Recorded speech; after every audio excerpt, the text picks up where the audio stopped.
彼女は法廷に座り、まるで何の心配もないかのように振る舞っていた。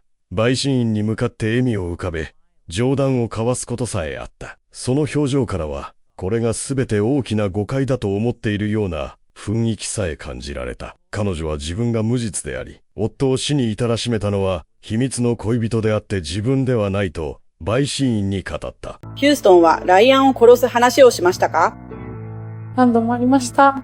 あなたは夫に死んでほしいと思っていましたか？いいえ。彼女は本当に自分の話を信じてもらえれば家に帰れると思い込んでいた。しかしその瞬間、検察官が彼女自身のスナップチャットのメッセージを大画面に映し出したのだ。彼女が永遠に消えたと思っていた同じメッセージだった。それには彼女の計画や言葉、秘密が全て記されていた。数秒のうちに笑みは消え去り、表情は硬直した。そしてついに彼女は泣き始めた。その瞬間、彼女は陪審員たちが真実を知ったことに気づいた。そして、もはやこの法廷を自由な身で出ることはないと悟ったのだった。時は2021年6月18日、早朝のアイオワ州トレイヤーの小さな町だった。警察は呼吸をしていない男性の通報を受け、現場へ急行した。到着すると、42歳のライアン・クーパーがリクライニングチェアに座ったまま、顔に2発の銃弾を受けているのが見つかった。妻のカリーナ・クーパーも現場におり、駆けつけた家族は彼女がライアンの体の上にうずくまり、泣いているのを目撃したと証言した。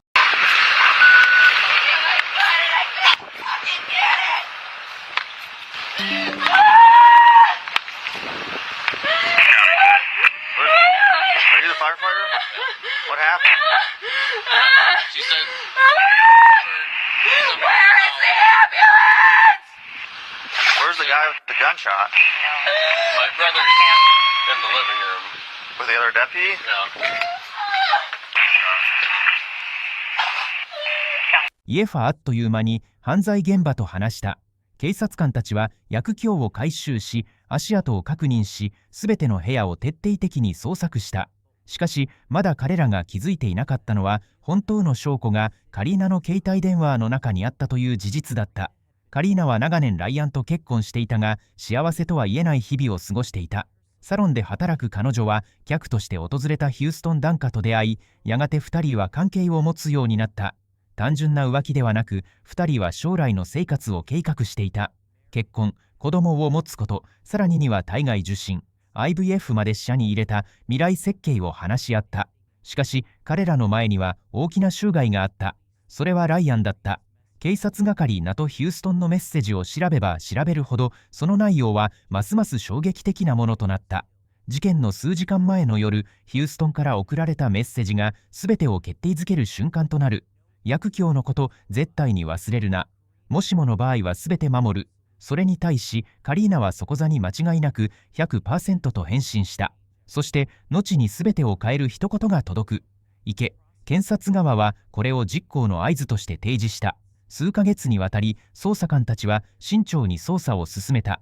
テキスト、スナップチャット、通話記録を一つずつ確認し、計画の全貌を明らかにしていった。2014年2月、ついにカリナは逮捕され、第一級殺人の容疑で起訴されることとなった。州はカリーナとヒューストンが共謀していたと推測した。一方、弁護側派ヒューストンが主導し、カリーナは恐怖のあまり止められなかったと主張した。裁判は2015年7月、アイオワ州シダーラピッツで行われた。検察官は陪審人に対し、ライアンがリクライニングチェアに座ったまま眠っているところを処刑のように撃たれたと説明した。友達たちは証言でカリーナがライアンを憎んでおり、彼を撃つことさえ話していたと述べた。陪審人はカリーナが救急通報を行った際の泣き叫ぶ声や、夫の死を訴えるパニック状態の声を聞いた。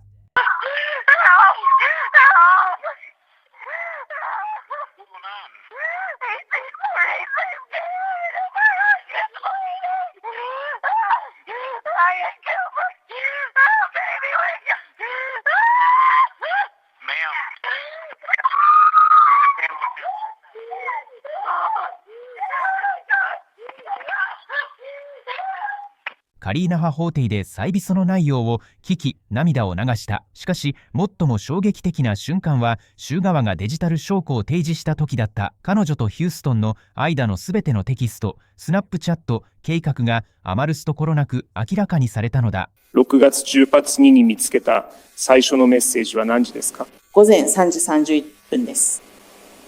そのメッセージは何でしたか？ハートの絵文字です。ここには、彼が約2秒後に返信したと書かれています。その返信は何でしたか？本気で人生よりも大事だよ。そして8秒後のカリーナの返信です。永遠に。そして、ヒューストン・ダンカーからカリーナ・クーパーへの次のメッセージです。大事だよ。わかった。ベイビー、携帯塾から君の家で出たうちに何が送ってくれない？開くまで待ってて。その返信は一体何でしたか？はい、いいですよ。カリーナの次のメッセージは何でしたか？キスの絵文字です。彼はカリーナ・クーパーにどんなメッセージを送りましたか？スリーブルを覚えておけ。絶対に忘れるな。言い訳話だ。彼女は14秒後に返信しました。彼女は何と言いましたか？絶対に100。彼は10秒後に返信しました。はい。その返信は一体何でしたか？わかった。携帯を置くね。愛してるよ。11秒後、カリーナ・クーパーからです。私も愛してる。ヒューストンの返信は夏秒後でした。とても。9秒後、カリーナ・クーパーです。永遠に。そして彼は8秒後に返信しましたね。はい。彼は何と言いましたか？本当に携帯塾からこれを終わらせなきゃいけない。愛してるよ。そしてカリーナの返信は、どうぞ行って。この画像で私たちは何を見ていますか？およそ移住し、携帯電話には数百件のスナップメッセージがあり、そのうち削除されたのはわずか51件で、それには事件当日の夜までのヒューストンとのやり取りも含まれていました。それは単純な恋愛関係ではなく、指示や確認、タイミングに至るまで計画されたやり取りだった。週現代に立ったカリーナは不倫関係を認めたものの、ヒューストンに脅されていたと主張した。彼女は実際に引き金を引いたのはヒューストンであり、自分には関与していないと述べた。スナップチャットの内容の中に少しだけ見かけたのですが、ヒューストンはあなたとライアンの関係に嫉妬していましたか？ヒューストンはまるで私の夫で、ライアンが私の恋人であるかのように振る舞っていました。まるで私が、もし、ライアンと私が一緒にいたら、彼は私が夫とこっそり会っていて、彼を裏切っているかのように振る舞っていました。ヒューストンは、何か話していましたか？ヒューストンはライアンを殺すことについて話していましたか？何度もありました。あなたは彼のことを本気にしたことはありますか？いいえ、彼はでたらめを言っていると思っていました。あなたは夫に死んでほしいと思っていましたか？いいえ、違いますね。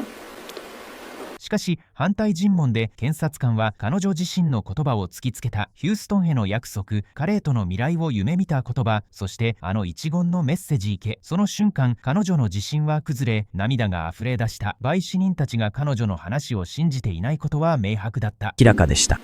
つまり、あなたは取引だと言っただけでなく、キスでその取引を確定させた。取引を確定させたわけではありませんが、キスの絵文字を送りました。それから彼はこう言いました。あのスレ教を覚えておけ。絶対に忘れるな。言い訳は一切許さない。彼がそう言いました。彼がスリ教を覚えておけと言ったとき、あなたには無知はありませんよね。あなたはそのスリ教が何か分かっている。なぜなら、あなたはもちろん100と言っているからです。それは私が送ったスナップチャットです。はい。あなたがもちろん100と言ったとき、何を覚えておくかについてできる限り明確だったのですね。いいえ。あなたが書いたこと。それが私が書いたことです。それから彼はあなたにこう言います。よし、電話を切るよ。愛してる。私も愛してる。そして、あなたの返事は？私の返事は、私も愛してるです。彼は何と言いましたか？本当に、とても。あなたは何と？永遠に、ずっとね。あなたがマレーニトと言った相手は、マレから君の家に行くよ。戻った時に開けられるように、メッセージを送ってほしい。マレと言った男性ですね。あなたが彼に、永遠に、と言った時、彼は何と返事しますか？彼は、わかったよ。ベイビー、本当にさ、と言って、電話を置きながら、これを終わらせなきゃ、愛してるよ、と返事します。そして、あなたは彼に何と言いますか？私は寝てと言います。クーパーさん、どうぞ目の前にあるものをゆっくりと読んでください。ここには、行ってと書いてあります。つまり、あなたは彼に言って、と言ったのですね。それは彼に言ったことではありません。あなたが読んだのは、それがここに書かれていることです。もう一度言いますが、あなたの前にあるもの、配信員が読んでいるこの証拠には、あなたが言ってと言ったと書かれています。はい。1時間後、多摩郡の保安官代理があなたの家の中を歩いています。なぜなら、あなたの夫が亡くなっているからです。それは質問ですか？そうです。タイムラインについては正確にはわかりませんが、はい。そのメッセージがホーティのスクリーンに映し出された瞬間、状況は一変した。売死人たちは何がいつ言われ、何を意味していたのかを正確に目の当たりにしたのだ。それは取り消すことのできない証拠だった。彼女の語る出来事のバージョンはそこに告示で示された事実と一致しなかった。もはや言い訳は通用しなかった。2025年7月11日、わずか3時間ほどの審議の末、売死人は彼女を第一級殺人罪で有罪とする評決を下した。弁護人と当事者の皆様、どうぞ起立してください。